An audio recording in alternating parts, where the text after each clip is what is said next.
Hey guys, today I'm going to talk to you about the new anime series Pacific Rim: The Black. Now, this comes to Netflix on March 4th, and of course it is based off of the Pacific Rim franchise. Now, I was able to get a peek at 3 episodes thanks to Netflix, so thank you Netflix for sending those along, and I'm excited to talk to you about them, but first, if you take 1 second, hit that subscribe button, that'd be awesome. Alright, let's talk about it. Hey, Tessa from Mama's Geeky here. Thank you so much for stopping by my YouTube channel.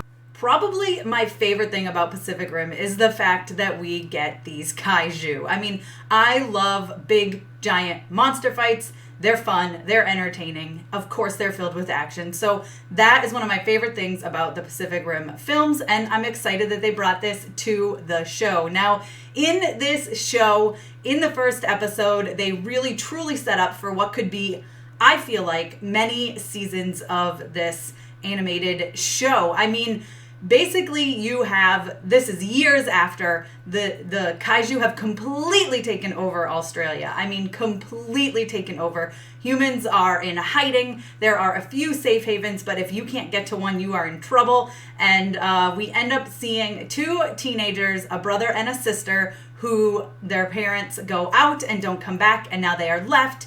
And they end up having a small little community. And I don't want to get super spoilery, but of course, if you saw the trailer too, this series definitely focuses on these 2 kids. Their names are Taylor and Haley, and well, if you saw the trailer, you know they discover an old abandoned Jaeger, and well, it's a training one, right? So it's not up to snuff, and it's very old, like I said, and abandoned, and maybe because it's a training one, it doesn't have all the weapons and things that it needs. So they're learning, I mean, they need to pilot it, and they decide to go off and try to find their parents, and so many things happen to them along the way. Just in the first 3 episodes, I was definitely sucked in. Now, if I have any complaints, there's a lot, I mean, you need to have character building and world building in a show like this, especially one that, like I said, feels like it could continue on for many seasons. So yes, there are some slow moments. There are some moments that feel a little wordy. There are some moments that it's like, okay, clearly they're setting this up. I get what they're doing, but like, let's do it quicker type of thing. Especially the second episode dragged a little bit for me, but then there's like really awesome stuff that happens, and then it drags a little.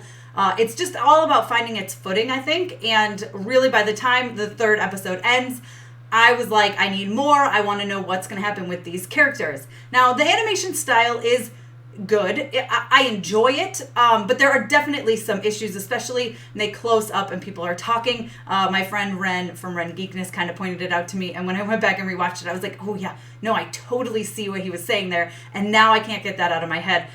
So sorry, I probably just ruined that part for you guys too, but maybe it will get better as the series goes on. Stuff like that, it's all about finding its footing and fixing itself, and like I said, I really truly feel like these stories, this is stuff that could go on for years and years and years. I mean, we're living in this kaiju-infested world, and of course, just even besides these 2 teenagers, there's tons of other stories that we could tell in the Pacific Rim world, and I think, I mean, animation is the way to do it because you can accomplish so much more. I mean, think about if they were trying to do this live action, it would cost so much money, and they probably wouldn't be able to pull it off the way that this animation is allowing them to do so. So, like I said, I got to see the first 3 episodes. I'm hooked. I'm ready for more. I have a few issues, but a lot of times, especially with a new show starting out, you're going to have that sort of thing, and it's all about just kind of catching up, and once it finds its footing, I really think, like I said, by the end of episode 3, I think it really starts to come together. You know, you have that character building and that world building, and it's important, and you have to do it, but sometimes it's a little like, all right, let's go, especially when you're expecting a whole lot of action, which we do get.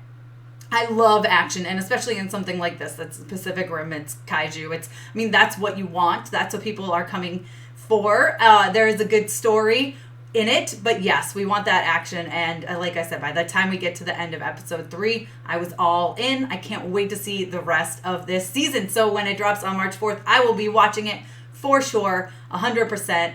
I'm excited, and I'll definitely have a full review for you then after I finish the entire season. And I have my fingers crossed that hopefully we're going to get more, and I think we will. I think this is one that we could definitely get many, many seasons of, so I'm really looking forward to that.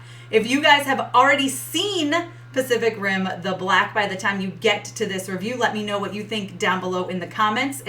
If you haven't, let me know why you want to watch it or why you don't. Let's talk. Let's discuss. Let's start a conversation about this. Be sure to give me a thumbs up. Don't forget to subscribe. Hit the notification bell so you don't miss out on more videos like this one. As always, you can follow me over on Instagram and Twitter. I'm at Mama's Geeky over there, as well as Real Tessa Smith. Thanks, guys. I'll see you next time.